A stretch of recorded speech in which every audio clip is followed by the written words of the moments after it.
Welcome back to the Mill Creek Government Channel. I'm Jessica Stutzman. Summer camps, strategic planning, compost workshops, and some very exciting announcements.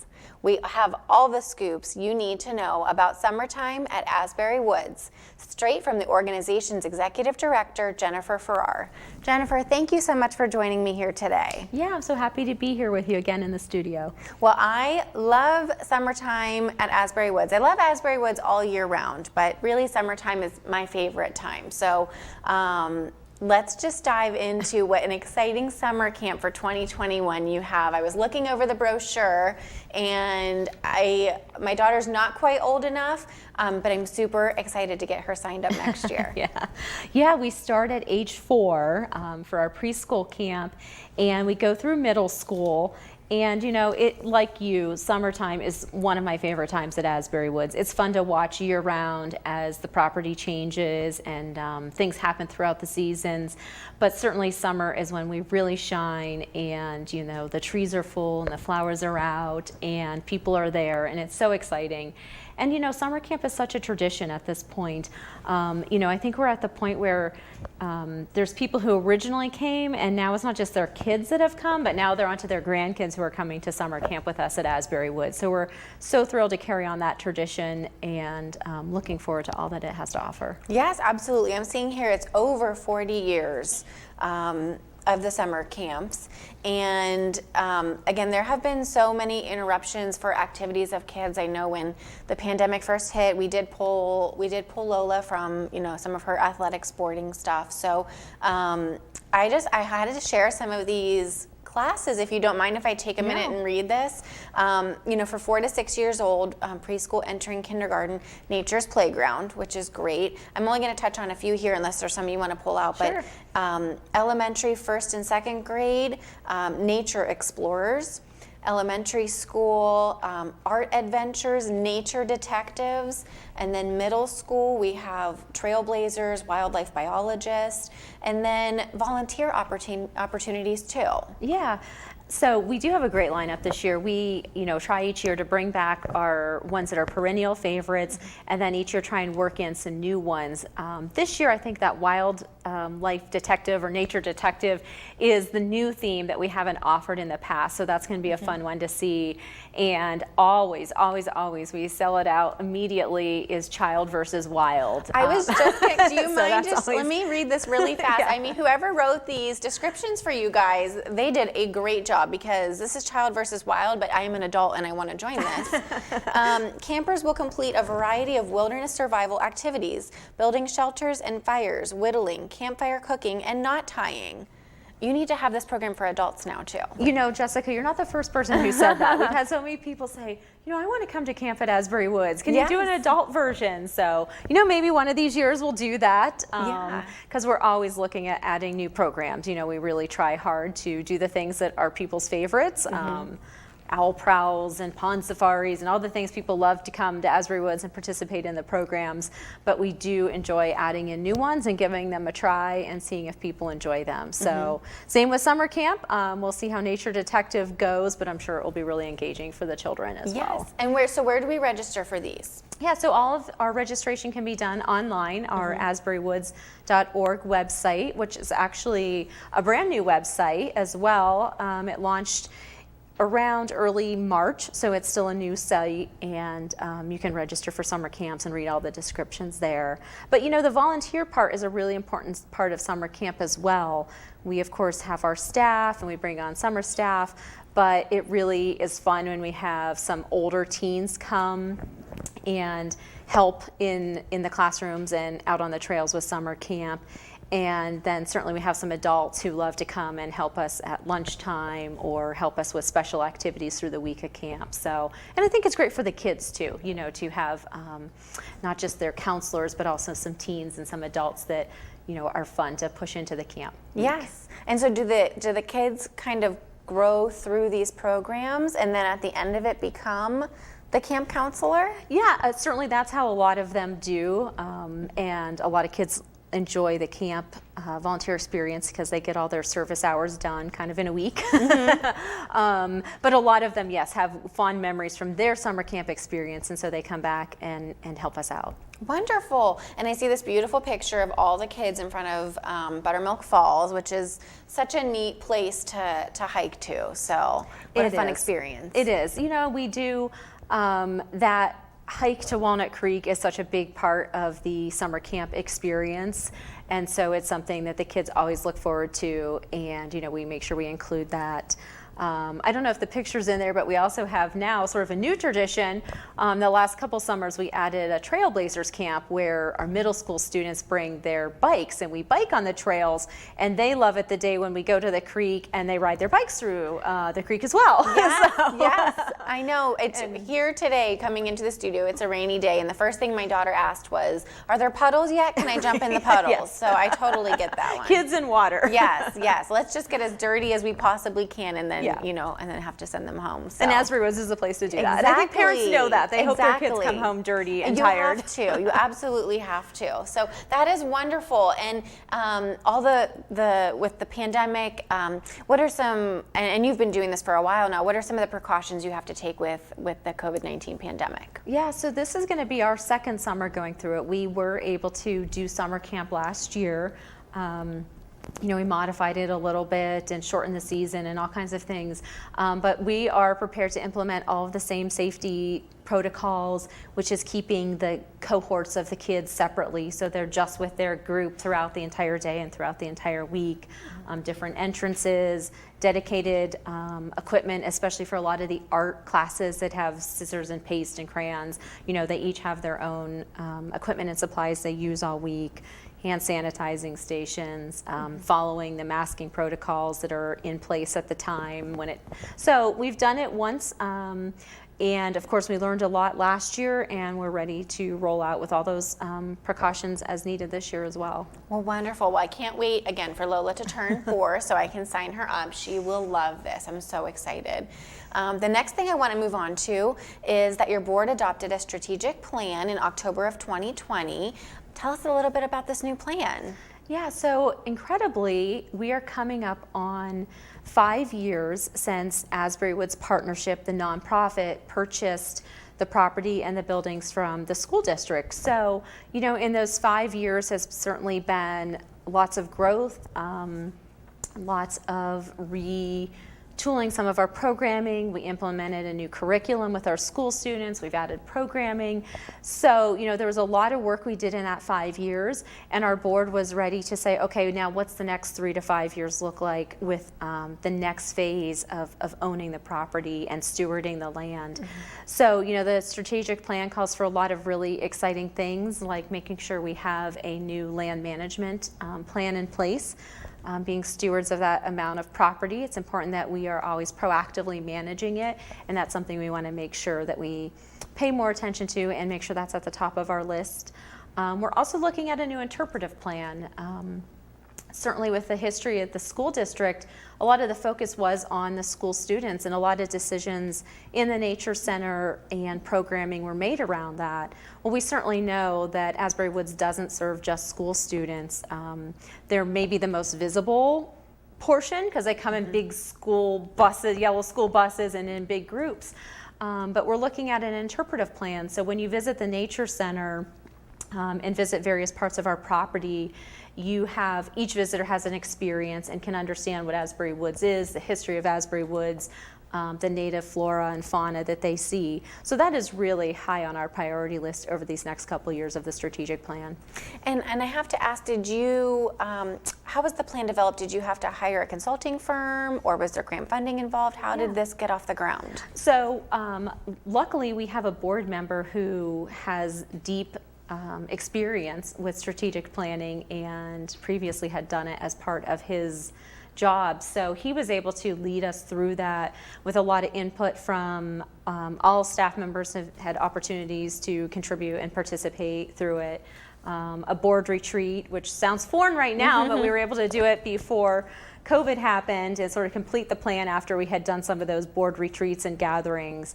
So yeah, it was self-facilitated between the staff and the board, but we had someone with a depth of experience to lead us through it, and we're really excited to be looking at this next phase in the next couple of years. Wonderful. And the one thing you mentioned was the Nature Center. With COVID, is the Nature Center open or closed? And the same goes for your gift shop. Sure. So it was closed last summer, but in the fall we reopened on the weekends. And then as of May 1st, we'll be back to our normal hours, including the gift shop. So wonderful. Because there's a lot of great educational, great locally made items in that gift shop. So I always like supporting, again, local businesses and local artisans. And so I just really want people to check out all the really neat stuff that's there. And right before the pandemic hit, we went to a wonderful birthday party at Asbury Woods. And it was so much fun to explore the exhibits there inside, and we also just happened to hit upon it was like an again pre-pandemic, but an interactive animal learning maybe like a 30-minute class that we went to. So I don't know if any of those are able to come back maybe in the future, or with some safety precautions. Yeah, we've been doing, ever since we reopened in September of 2020, we've still been doing that Saturday morning Drop In and Discover program. Drop In and Discover, that's what it was called. Yeah, what we had to do with many of our programs, even our things that were free, we've switched to where you had to pre-register. So it was still free, people had to pre-register so that we could keep our counts of numbers of people appropriate for the situation. But yeah, every Saturday morning is still Drop In and Discover. And it's incredible the range of themes that our team comes up with. You know, it's really never the same, and they take advantage of lots of seasonal changes. And it's certainly the pandemic. One of the things that we've really learned is we've pushed even more outdoors thing, which sounds strange for a nature center. We were always very outdoor focused, but it really forced us to look and say, what else can we transition from inside to outside, which has been a fun exercise for us to push the limits on that, even with certain weather days, saying, well, we can still do it outside. Yes, yes. And my daughter had so much fun. She, at the Drop In and Learn, she brought it up to us even last weekend. We must have been reading a book, and there was a snake in the book, and she said, Daddy, remember when I touched the snake at Asbury Woods, but my husband was too afraid to touch it. So she brought that up again. But it's a whole year later, and she still remembers that experience. Yeah, it does make an impact. So yeah, look at the website and sign up for an upcoming one, and maybe she can see George again. Yes, he's George. A black rat snake. Okay, I will tell her we talked about George today. He is very popular at the Nature Center, I think, and our fair at Finnegan. Those are two, I think, ones that really make an impact and make an impression on kids. I do remember Finnegan also. So you have some really exciting news, and I'll let you make the announcement about with a local business that you just partnered up with.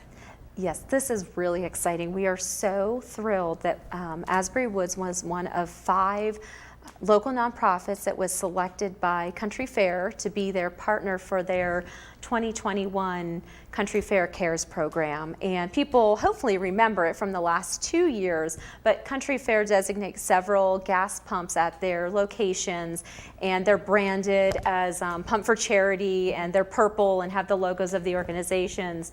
So every time people pump gas at those particular pumps, 2 cents from every gallon then goes back into a fund that supports the 5 nonprofits that were selected that year. So Asbury Woods is one of them for this year. So May 1st through October 31st, if you use those pumps, part of that will be coming back to Asbury Woods. So we're really excited to be included in that program with some other really wonderful nonprofits as well. So we hope all of our people will be pumping for charity over the next 6 months. Absolutely. Well, that just happens to be where I always get gas, and I will tell you if there is, maybe 4 empty gas stations, 4 empty pumps, I always look, I'm like, which one is my charity pump? Right. So I always pull into the charity pump. So I know that I will be supporting you. But folks, when you do go to the gas station, please look for them, because this is a very, very easy way to give back to Asbury Woods. And just like everybody, I mean, you guys are a nonprofit and you were affected by the pandemic. So we're really excited by this. And all the nonprofits that were included in this: Asbury Woods, Prescott Partnership, Erie Humane Society, Mental Health Association of Northwest PA, and the Autism Society. So congratulations on being selected. Yeah, all 5 are really important parts of sort of the fabric of the community here in Erie. So we're thrilled that Country Fair is continuing this program, and we're happy to partner with them and the other nonprofits. Yes, I am too.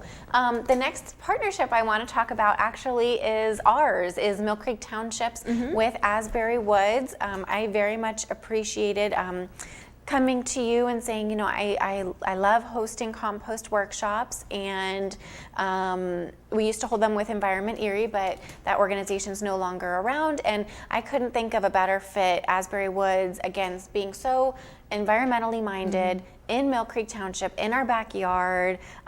We partner with you, we're across the street from you. This just made complete sense in my head to turn to you guys to be able to host these. So thank you so much for letting us do these with you. Oh yeah, we're thrilled. Like you said, it's right up our alley and fits so well into the other programming that we offer, and you know, our audience is receptive to these kinds of programs, and they're looking for ways that they can be more environmentally conscious. So we're happy to continue with the partnership and offer this great program for people. Yes, and I will say we usually hold 2 workshops a year and allow about 50 people into the workshop. We'll put, you know, all the registration stuff is online on your website, and it's $30 to register. You get a great, wonderful rotating compost bin at the end of the workshop, and we teach you how to use it so you don't walk away, you know, confused on how am I supposed to do this, and you know, what happens if it turns out bad. But I've been composting for 10 years, and again, it's just a natural fit. But we got great feedback from the last workshop. We did have to adapt because of the pandemic. I normally hold these in person. I pass out samples of soil and of wood chips and things that you should put in your compost bin, and we did move it to a virtual lesson.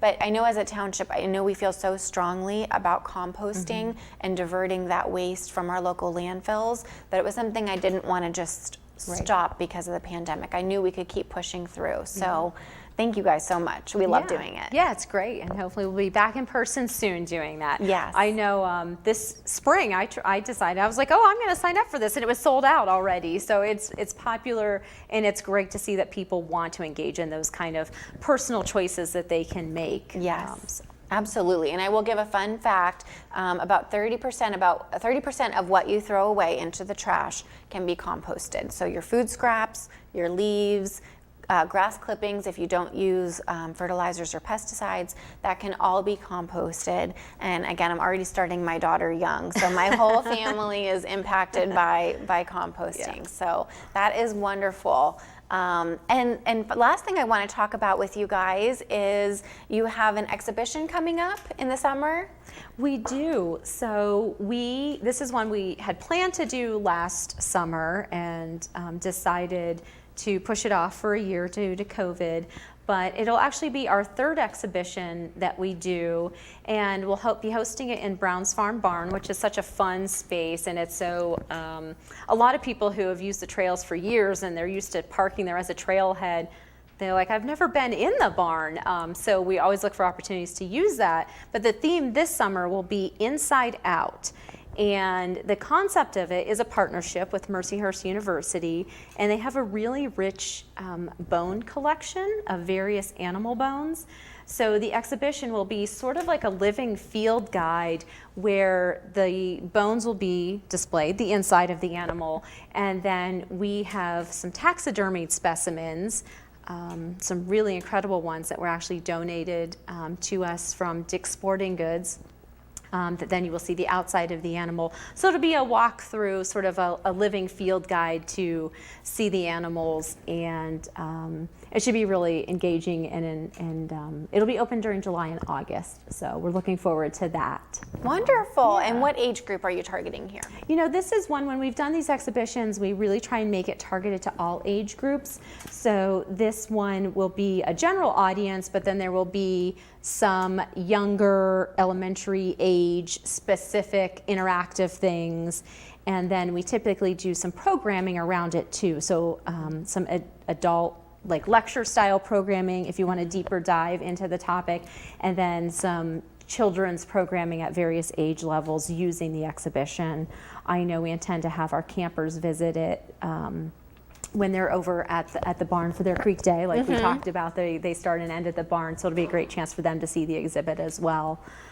So it's a really fun project-based thing for us to do in the summer, utilize that Browns Farm space. Wonderful. Well, that's really exciting. I did study a lot about bones in college. My minor was in archaeology and anthropology, so I'm going to have to stop by and again bring my whole family. Where can our viewers learn more information about this? Yeah, so our website will have all the details on Inside Out, and of course if you're on our email newsletter list or our printed newsletter list, you'll get it there. But our website will be posting the open hours. We typically have some daytime and evening and weekend hours for viewing our exhibitions. Wonderful. And the one final question I wanted to wrap up with, Asbury Woods relies so heavily on volunteers, and I know you were very, very concerned about your volunteers during the pandemic and how much you were able to engage them, or not able to engage them.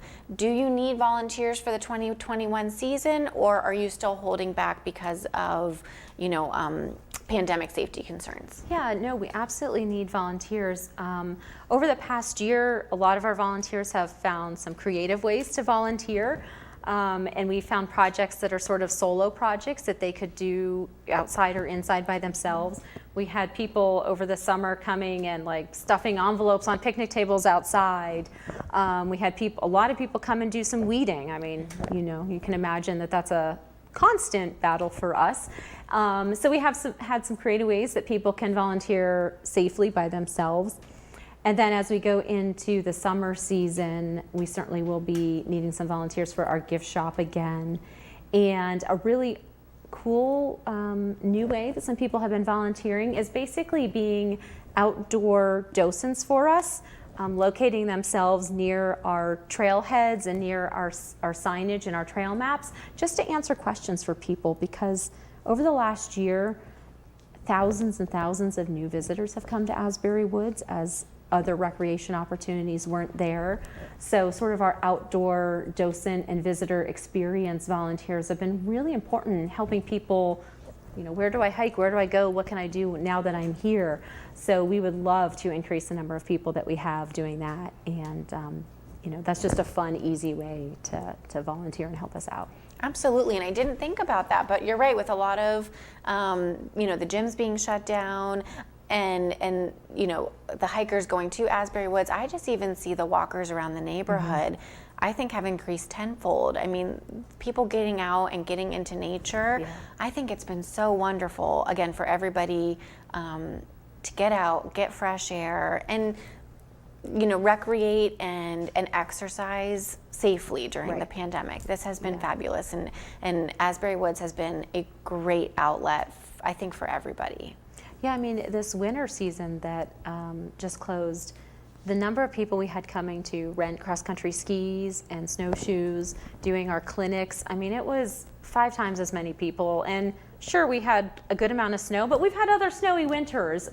So people, I think, were looking for those opportunities, and we were excited to be there to offer those for them so they could, like you said, get outside, be safe, but move their bodies and take in the fresh air. I know it really has that restorative power, especially when we've been cooped up so much lately. It does. So where can our viewers learn more information from your website, by calling, or social media? Where would you direct people to? Yeah, so going to our website is always a great start, asburywoods.org. And then on social media, our Facebook page is probably our most active, where we are constantly posting our programs. Sometimes we even do pop-up programs when things seem popular. We'll add another one. So it's a great way to stay informed. We have lots of wonderful, beautiful pictures that we're posting constantly of the property as it changes throughout the seasons too. So the website and our Facebook page are great resources. Oh, well, thank you so much, Jennifer, for being here with us and touching on these really important programs and events. I'm excited for the community to reach out to you guys and become just as involved in 2021 as they were last year. Oh, well, thanks for having me. It was great. Viewers, thank you for tuning into today's show. Again, we have Asbury Woods here with us, and their summer camp is fantastic. And you're going to want to register early because I'm sure the spots are limited and it fills up very, very fast. Again, make sure that you look for them at the gas pumps. And we have wonderful compost workshops coming up. Everything you can find on their website or on social media for more information. But thank you for tuning in to today's show, and until next time, have a great day.